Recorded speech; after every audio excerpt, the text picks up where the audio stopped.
की महिमा है कि ऐसा गुरु धारण करो तुम्हें भी विवेकी बना। ऐसा ऐसा गुरु धारण मत करो जो तुम्हें हमेशा चेला ही बना के रखे, अपनी आस में लगवा दे कि बेटा सारी उम्र तो मैं तेरा गुरु रहूंगा, मरने के बाद भी मैं ही पार करवाऊंगा तुझे। वो ऐसे गुरु हैं जो तुम्हें सदा सदा के लिए चेला बनाने आए हैं। लेकिन कबीर साहब कहते हैं ढूंढो जो तुम्हें गुरु ही बना दे। अरे गुरु को कीजिए दंडवत और कोटि कोटि प्रणाम, कीट न जाने भ्रंग को गुरु कर ले आप समान।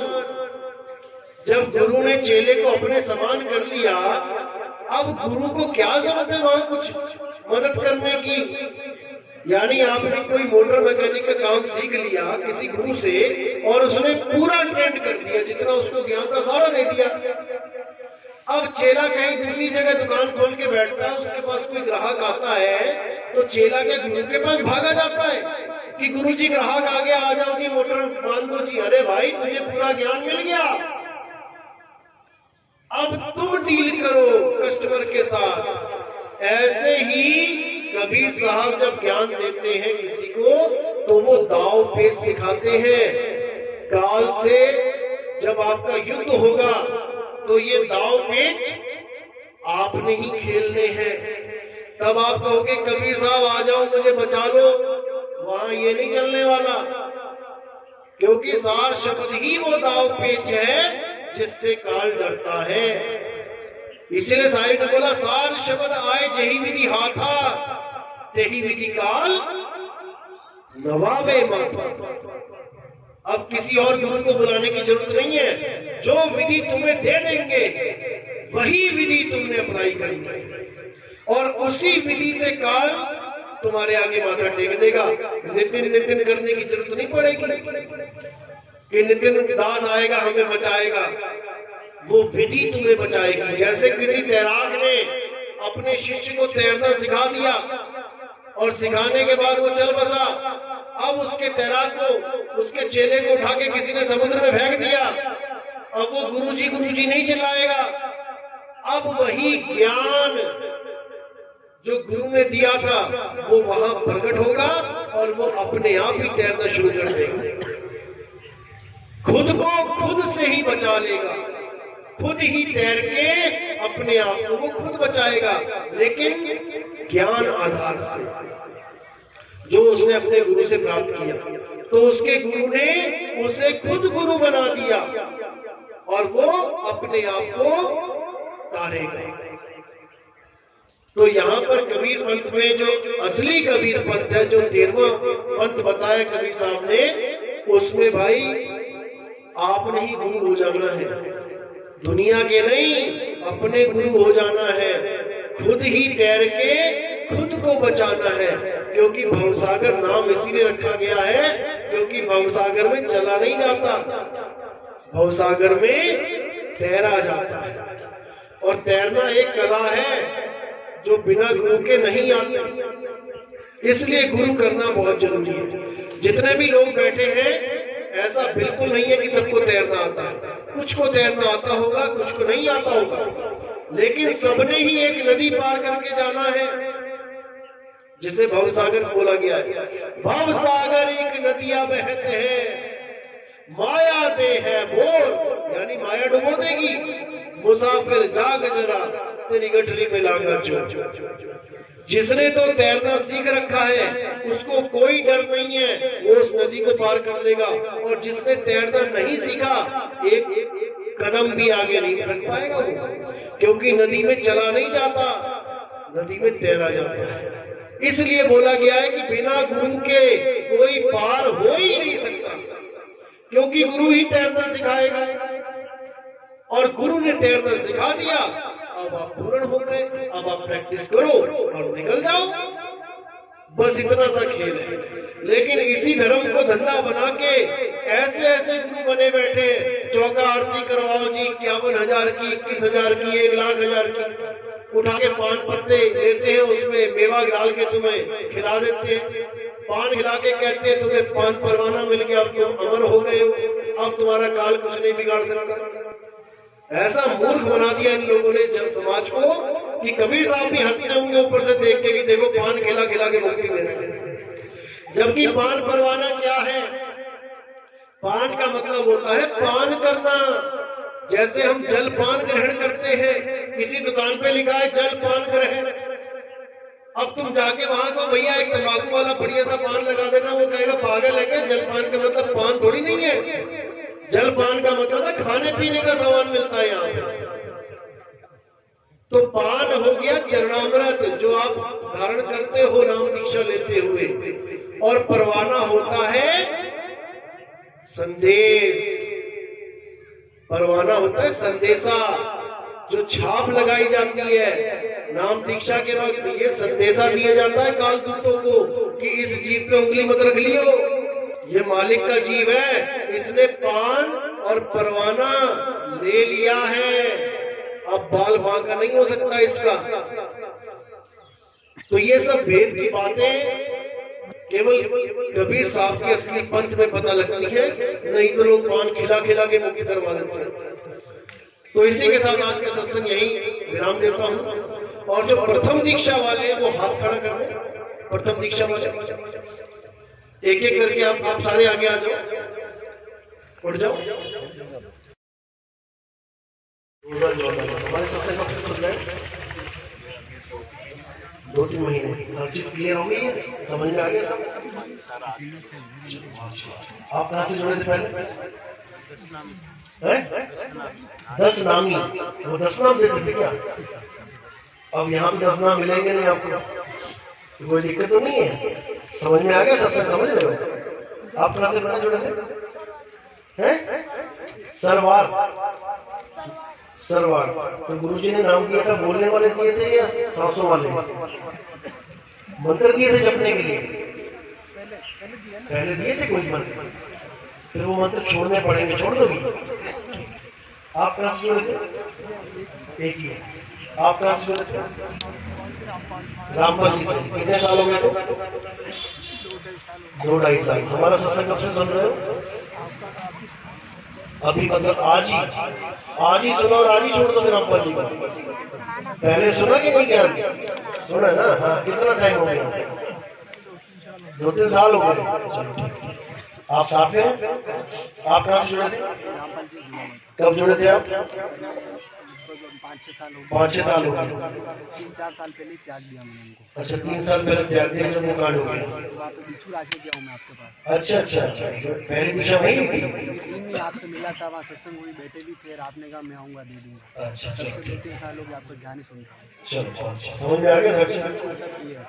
आप कहाँ से जुड़े थे? सैला में, MP में। मतलब पंथ कौन सा? सच्चिदानंद आश्रम, सर्वधर्म। अच्छा, तो वहाँ पे क्या किया गया? जाप या अजपा या अनहद और जाप? तो अब छोड़ना पड़ेगा, कोई दिक्कत तो नहीं ना? ज्ञान समझ में आ गया पूरा? चलो, आप लोग मथुरा से जुड़े थे। मथुरा जय गुरुदेव से। कितने साल से? 11 साल से। आगे कोई गुरु धारण किया कि नहीं उसके बाद? मथुरा के आगे अभी तक किया था कोई? अजपा जाओ। अभी ज्ञान समझ में आ गया सारा? आप कहाँ से जुड़े थे? आप पीछे। हाँ, आप लोग चलाना। अच्छा, ये सब एक ही साथ है। आप लोग रामपाल जी कितने साल हो गए थे? 4 साल। और हमारा ज्ञान कब से समझ में? 2-3 महीने से। चीज क्लियर है? कोई डाउट नहीं है? आप महात्मा जी कहाँ से आए? हम लोग मेड़ता से आए। मेड़ता से। आप नाम दीक्षा तो नहीं लेने आए ना? हाँ। आप लोग बीच उधर बैठे थे या फिर थोड़ा सा? महाराज जी, हमें तो आमंत्रित किया। हाँ, बहुत अच्छा। इधर हो जाओ, महात्मा जी से अलग हो जाओ। हाँ, बस थोड़ा सा पता लग जाए। आप कहाँ से जुड़े थे? प्रतापगढ़। प्रतापगढ़ अपना राजस्थान वाला, वहाँ कोई गुरु जी से? अच्छा, साथ में। और कोई अलग अलग किसी और गुरु जी से? कोई राधा स्वामी पद से आया? साहब। अच्छा, आप राधा स्वामी से। आप नाम लेने आए हैं? हाँ। अच्छा, कितना टाइम हो गया राधा स्वामी से जुड़े? लिया राधा स्वामी कुछ नहीं लिया था। अच्छा, लिया राम सनी का लिया था, मैं मेरे गाँव पे था। अच्छा, राम सनी। कितने साल में वहाँ पे? वो तो मुझे हो गया सब 10-12 साल। 10-15 साल। अभी ज्ञान ये समझ में आ रहा है? आपका समझ में आ रहा है? चलो, वहाँ किया था, जाप दिया था या जपा दिया था? उन्होंने शब्द दिए नहीं सर। शब्द ही नहीं दिया, फिर क्या दिया? वो गुरु बैठा सर, उनके बाद में चली गई। राम राम करो बस। बस राम राम करो। हाँ तो राम राम की तो शब्द ही है, नहीं दिया सर, राम भी नहीं दिया। नहीं दिया सर। दिया क्या, करना क्या है? आप उनसे नहीं नहीं, उन्होंने क्या कहा गुरुजी ने आपको? पिछले गुरु जी ने, जो राम स्नेही गुरु जी थे, उन्होंने आपको साधना क्या बताई थी, क्या करना? ओम नाम जपने की बोला। ओम नाम जपने की। वो फिर नहीं बोला। बस ठीक है। तो आपसे चलो, आ गया सर। और कोई किसी अलग पंथ से जुड़ा हुआ? नहीं। तो कबीर साहब ने यही बोला था कि एक ऐसा पंथ चलेगा 12वें पंथ के बाद। 12वां पंथ कौन सा है? गरीबदास जी का पंथ। 12वें पंथ यानी गरीबदास जी के पंथ में 2 गतियां तो चल रही हैं, बैरागी और एक ग्रस्त गति। उसके अलावा जो तीसरी गति चली वो चली रामपाल जी महाराज की। वही 12वें पंथ की आखिरी गति थी, जिसके लिए बोला गया कि 12वें पंथ प्रकट हुए उजियारा, यानी जो उजियारा रामपाल जी महाराज ने किया, बहुत बड़ा उजियारा किया। लेकिन 13वें पंथ मिटे सकल अंधियारा। जो मूल ज्ञान है, जिसकी वजह से सारा संसार एक झंडे के नीचे आएगा, वो मूल ज्ञान 13वें पंथ में आना था, जो अब चल रहा है। अब ऐसा कोई पंथ नहीं, ऐसा कोई धर्म नहीं, ऐसा कोई मजहब नहीं जिसके लोग यहाँ के सत्संग में नाम दीक्षा नहीं लेते हैं। हिंदू भी आते हैं, मुसलमानों ने भी नाम लिया, ईसाइयों ने भी आके नाम लिया, सिखों ने भी आके नाम लिया। अब जात भेद खत्म हो जाएगा, अब एक आत्मदेव की बात होगी जो सब घटों में विराजमान है। वही आत्मदेव की वजह से हम सबके शरीर चल रहे हैं। उस आत्मदेव का ना तो कोई नाम है और ना उसका नाम कभी कोई होगा। ये हमने उसके नाम रख दिए, किसी ने राम रख दिया, किसी ने अल्लाह रख दिया, किसी ने वाहिगुरु रख दिया। उसी आत्मदेव के याद रखना, आत्मदेव अलग है, जीव आत्मा अलग है। जीव आत्मा देव नहीं है। देव मतलब होता है भगवान, परमात्मा इक्वल टू आत्मदेव। लोग इस चीज को नहीं समझ पाते और कहते हैं नितिन दास आत्मा को परमात्मा कहता है। भाई आत्मा एक कैटेगरी है, जैसे जीव आत्मा, पीव आत्मा, शिव आत्मा, तीनों में आत्मा लगा है। यानी परमात्मा, निरंजन आत्मा जिसको विश्वात्मा कह देते हैं, या फिर जीव आत्मा, तीनों में आत्मा लगा है। लेकिन अवस्थाएं तीनों की अलग अलग हैं। जो सबसे ऊंची अवस्था है वो है आत्मदेव, जो शुद्ध स्वरूप चैतन्य स्वरूप है, जिसको हम परमात्मा भी कहते हैं। तो प्रथम दीक्षा में हमारे यहाँ देखो क्या नियम है। सबसे पहले चरणामृत मिलता है। चरणामृत लेने के बाद आप पे परवाना बताया था, जो परवाना लगेगा। उसके बाद आपको एक कंठी धारण करवाई जाएगी। वो कंठी एक निशानी है कबीर पंथ की। ये कंठी कबीर साहब ने स्वयं बना के अपने गले में धारण की थी, खुद बना के, किसी गुरु से नहीं ली थी उन्होंने। क्योंकि रामानंद जी तो कंठी देने से रहे उन्हें, क्योंकि वो कबीर साहब जुला जाती थे। रामानंद जी के उच्च कोटि के ब्राह्मण, वो तो केवल शिष्यों को कंठी देते थे अपने, लेकिन कबीर साहब को उन्होंने कंठी नहीं दी। कबीर साहब ने तो जब पंचगंगा घाट पे वो स्नान करने गए सुबह गुरु जी, तो कबीर साहब 5-6 वर्ष के थे उस वक्त, लेकिन छोटा सा बच्चा, 6 महीने का बच्चा बनके वहां पर लेट गए। तो अंधेरे में जब गुरु जी जा रहे थे सुबह तड़के 4 बजे, तो उनका पैर उनके सिर पे लग गया कबीर साहब के। वो रोने लगे जानबूझ के। गुरु जी ने उनको उठाया, गले से लगा लिया। पूछ तो सकते नहीं 6 बच्चे की, 6 महीने के बच्चे से कि तेरी जात क्या है, तेरा धर्म क्या है, तो क्या बोलेगा। तो उसको बच्चा समझ के गले से लगा लिया। तब कबीर साहब ने उनकी माला का एक मन का तोड़ के अपने हाथ में रख लिया और बाकी वहीं पे बिखर दिया। तो गुरु जी ने सारे मन के उठाए और माला बना के अपना नहा के चले गए। लेकिन एक मन का कबीर साहब ने अपने हाथ में रखा, निशानी के लिए कि कल को जब मैं कहूंगा मेरा गुरु रामानंद है। क्योंकि जैसे ही बच्चे को गले से लगाया तो उन्होंने बोला, बेटा रो मत, राम राम बोल। तो ये राम राम ही राम का नाम बन गया। गुरु दक्षिणा हो गई, गुरु दीक्षा हो गई। अब गुरु दीक्षा तो हो गई, लेकिन कल को ये मुकर आएगा, कहेगा मैं तो जुलाहो को देता ही नहीं दीक्षा, ये कहां से आ गया। तो एक मोती अब हाथ में छुपा के रखा। वही एक मोती आज भी कबीर पंथ की निशानी है। इन 6 धागों में एक मोती कबीर पंथ की निशानी है। ये 6 धागे क्या है? संकेत में 6 शरीर है हमारे। कौन कौन से शरीर? स्थूल सूक्ष्म कारण महाकारण केवल हंस। इन 6 शरीरों में सारे जपी तपी सन्यासी जितने भी दुनिया के गुरु हैं, ये सारे भ्रमण कर रहे हैं, उसमें ट्रैवल कर रहे हैं। लेकिन कबीर साहब कहते हैं इसमें नहीं ट्रैवल करना, नहीं जाना कहीं पे। ये जो एक मणका रूपी आत्मा जो है, केवल आत्मा में स्थित हो जाना है। यानी शरीरों के जाल में नहीं फंसना है, अब आत्मा में स्थित हो जाना है और सदा सदा के लिए अजर अमर अविनाशी हो जाना है। क्योंकि हम चाहते हैं भगवान की पूजा करना, परमात्मा की पूजा करना, लेकिन हम कर किसकी रहे हैं? हम उस आत्म देव के कपड़ों को पूज रहे हैं। हम कृष्ण जी की पूजा नहीं कर रहे मंदिरों में, हम कृष्ण जी की आत्मा के कपड़ों की पूजा कर रहे हैं। क्योंकि कृष्ण जी ने बोला कि हे अर्जुन, ये जितने भी शरीर ये आत्म देव के कपड़े हैं, ये उस जीवात्मा के कपड़े हैं, आत्मा के कपड़े हैं। लोग कपड़ों में उलझ गए हैं, लेकिन आत्मा को नहीं। जो माता की पूजा करता है वो माता की आत्मा को कभी नहीं जान सकता। वो माता की आत्मा के कपड़ों की पूजा कर रहा है। जो गणेश जी के शरीर को पूज रहा है वो गणेश जी की आत्मा को कभी नहीं जान सकता। वो गणेश जी के कपड़ों की पूजा कर रहा है। इसी प्रकार हम केवल कपड़ों को पूजते जा रहे हैं, हम कभी आत्मा को प्राप्त नहीं हो पाएंगे।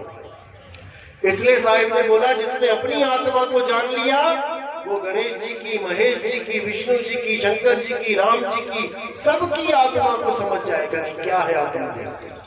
और फिर सब भेदभाव खत्म। फिर क्या होगा? अरे राम कबीरा एक भय है, कोई न सके पहचाने। फिर क्या होगा? अरे कृष्ण करीमा एक है और कहन सुनन में दो करके वो जानते जिन्हें सतगुरु मिला न हो। तो फिर वहां पे सब एक हो जाएगा, फिर द्वैत रहेगा ही नहीं। मैं भी आत्मा, तुम भी आत्मा, कृष्ण जी भी आत्मा, हनुमान जी भी आत्मा, गणेश जी भी आत्मा, और ये जितने शरीर हैं ये सब आत्मा के कपड़े। बस यहीं पर सारा ज्ञान अज्ञान खत्म हो जाता है। साहिब बनेगी सब। तो 3 चीजें मिलेगी, चरणामत मिलेगा, कंठी मिलेगी, तिलक मिलेगा। उसके बाद प्रथम दीक्षा में 52 अक्षरी नाम ही दिए जाते हैं। उसका कारण क्या है? क्योंकि जो नाम आपने इतने सालों से जपे हुए हैं वो आपके अंदर फीड हो चुके हैं। अब उन फीड हुए नामों को आपने उखाड़ फेंकना है। जैसे कोई पेड़ है, अब आपने देखा कि ये पेड़ मुझे नहीं चाहिए, आपने काट दिया। 2 साल के बाद आके देखो वही पेड़ में से कितनी शाखाएं निकल के फिर वही पेड़ बन गया होगा। फिर काट के चले जाओगे, फिर देखोगे फिर वही बन जाएगा। अब करना क्या है? उसको जड़ से उखाड़ देना है। तो जो पेड़ जो काट रहे थे वो था ये मुंह वाला पेड़, कि मैंने तो नाम जपना छोड़ दिया, यानी मैंने तो कटाई कर दी, लेकिन जो अंदर जड़ बन गई वो कहाँ, वो कैसे उखड़ेगी? वो उखड़ेगी जब नया नाम दिया जाएगा। अब तुम्हारे अंदर मन से जो तुम्हारा मन जप रहा है अपने आप, जो निरंजन ओंकार ररंकार सोम सतनाम, तुम नहीं जप रहे हो, तुम्हारा मन जप रहा है। अब ये डोरी टूट जाएगी। जब तुम्हें नए नाम दिए जाएंगे, पुराना नाम जपने का तुम्हें समय ही नहीं मिलेगा। धीरे धीरे धीरे वो सब भूल जाओगे। और उसके बाद अगली दीक्षा में जो आज नाम दिए जाएंगे इनको भी साइड कर दिया जाएगा, ये भी छोड़ दो, ये भी 52 अक्षर है। तब आपकी दूसरी दीक्षा होगी जिसको ध्यान विदेही कहते हैं। ध्यान विदेही मिलने के बाद आपका प्रोसेस, आपकी भक्ति स्टार्ट हो जाएगी। उसके बाद जो चीज प्रकट होगी वो है तीसरी दीक्षा। और वो तीसरी दीक्षा कौन करता है? वो स्वयं परमात्मा करते हैं। जब वो देख लेते हैं कि अब इस जीव को कुछ देना चाहिए, ये अंदर और बाहर से एक हो गया है, ये साफ सुथरा जीव हो गया, इसकी लगन पूरी लग गई है, बस वो अपना काम कर देगा। तब तीसरी दीक्षा परमात्मा स्वयं देते हैं, कोई गुरु नहीं दे सकता। गुरु केवल वेरीफाई कर सकता है। आप बताओगे कि ऐसे ऐसे हुआ मेरे साथ जी, मैं ये सब नो करूंगा कि हाँ बिल्कुल सही हुआ है, बस इसी पे टिक जाए। और अगर कुछ अलग आभास हुआ होगा, गलत हुआ होगा, मन का माया का खेल होगा, तो वहां पे मना कर दिया जाएगा कि नहीं इसको छोड़ और आगे बढ़। तो प्रथम दीक्षा आज स्टार्ट करते हैं। बोले सतगुरु बंदी छोड़ सतगुरु सत्य कबीर साहिब की सदाई जय। जय हो साहिब बंदी छोड़ साहिब बंदी।